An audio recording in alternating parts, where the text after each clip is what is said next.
अगर तुम लोग पाकिस्तान में एक मेडिकल कॉलेज में एडमिशन लेना चाहते हो, तो तुम लोगों को ये चीज़ बहुत अच्छे तरीके से समझ आनी चाहिए कि तुम लोगों के individual O levels, A levels, FSc matric और एमडी कैट कितना पार्ट प्ले करते हैं तुम लोगों के एडमिशन में। और एक्चुअली जब इन सब के ग्रेड्स और एमडी कैट के जो फाइनल मार्क्स है तुम लोग के पास आ जाएंगे, तो उनमें से तुम लोगों का फाइनल एग्रीगेट किस तरीके से बनेगा।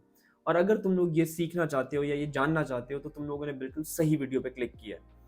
For those of you that are new to my channel, Assalamu alaikum. I'm Abdullah Aslam. I'm a first year med student at the Arkan University in Karachi, and I make videos on YouTube sharing my insights and journey into the med school process in Pakistan, hoping to provide value to you guys in the form of advice, inspiration, or just general entertainment. If you find the content on this channel relevant to you, please consider subscribing, and let's just get into the video. अच्छा यार, अब जब हम लोग aggregate calculation की बात कर रहे हैं ना, तो सबसे पहली चीज़ ये है कि तुम लोगों को वेटेज समझ आनी चाहिए कि इंडिविजुअली तुम लोगों का एमडी कैट, तुम लोगों का A levels, FSc, O levels या मैट्रिक कितना कंट्रीब्यूट करते हैं तुम लोगों के फाइनल एग्रीगेट में। तो देखो यहाँ पे मैंने लिखा है, जो टोटल तुम्हारा 100% होगा ना, जिसमें से तुम्हारा एग्रीगेट होगा, उसमें जो 50% मार्क्स है ना, वो तुम लोगों के एमडी कैट के होंगे। जो 40% है ना, वो तुम लोगों के ए लेवल्स या एफएससी के होंगे। और जो 10% है ना, वो तुम लोगों के ओ लेवल्स या मैट्रिक के होंगे।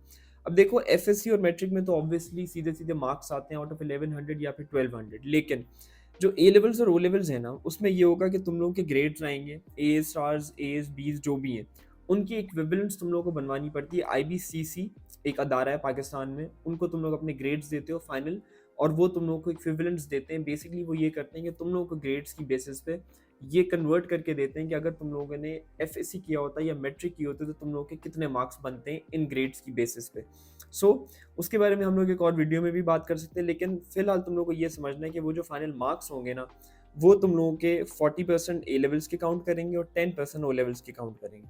और जो एमडी कैट है वो बेसिकली सेम रहता है, ए लेवल्स, ओ लेवल्स और मैट्रिक एफएससी के बच्चों के लिए आउट ऑफ 200 होता है, उसके जितने मार्क्स आएंगे, वो जो मार्क्स है ना, वो 50% वेटेज रखते हैं तुम लोगों के फाइनल एग्रीगेट में। अब जब हम लोगों को वेटेज समझ आ गई ना, मैं तुम लोगों को एक्चुअली एग्जांपल्स देके समझाता हूँ कि किस तरीके से कैलकुलेट होता है। सबसे पहले मैं अपने अपने मेरिट को कैलकुलेट करके बताऊंगा। मेरे एग्रीगेट में ये था कि मेरे एमडी कैट में 187 थे। मेरे एफएससी, बेसिकली मेरे जो ए लेवल के ग्रेड्स थे ना, वो 4 ए स्टार्स थे, लेकिन क्योंकि सिर्फ 3 साइंसेस काउंट होते हैं, मेरा 4th सब्जेक्ट साइकोलॉजी था, तो वो काउंट नहीं हुआ था। मेरे 3 ए स्टार्स की बेसिस पे जो मेरी इक्विवेलेंस बनी थी ना, वो 1029 मार्क्स बने थे आउट ऑफ 1100।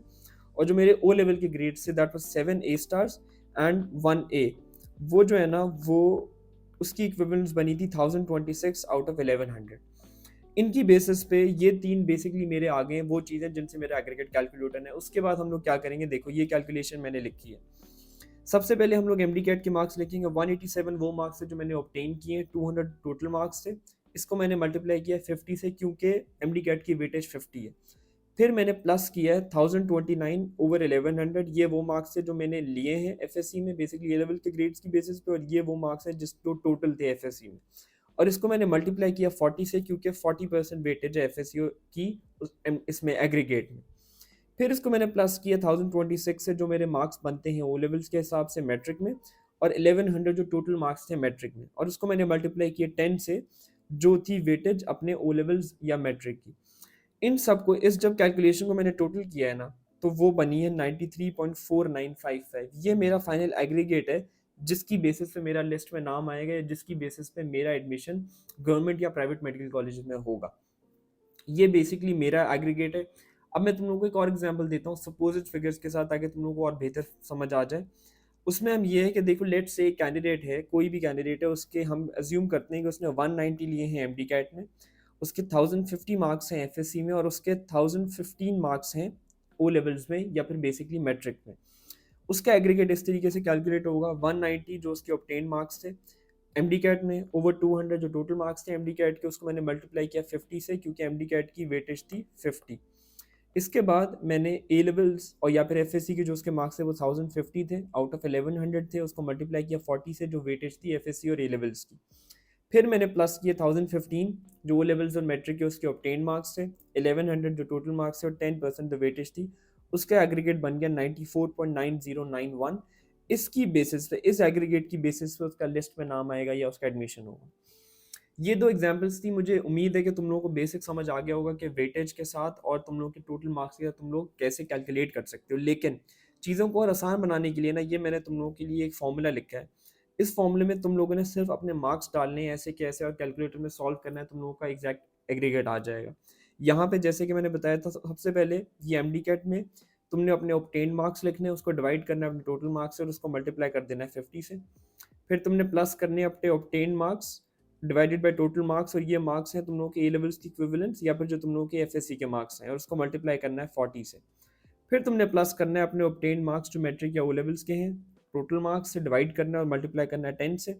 इसको एज इट इज़ अगर तुम कैलकुलेटर में सॉल्व करके लिखोगे तो तुम लोगों का फाइनल एग्रीगेट आ जाएगा, जिसकी बेसिस पे तुम लोगों का एडमिशन होना है। मुझे उम्मीद है कि तुम लोगों को ये बहुत अच्छे से समझ आ गया होगा। So this is basically it for this video. I hope you found some value, and if you did, so please consider subscribing. If you have any other questions related to this, you can text me on Instagram or just drop your questions down in the comments. And stay tuned for other videos. Allah Hafiz.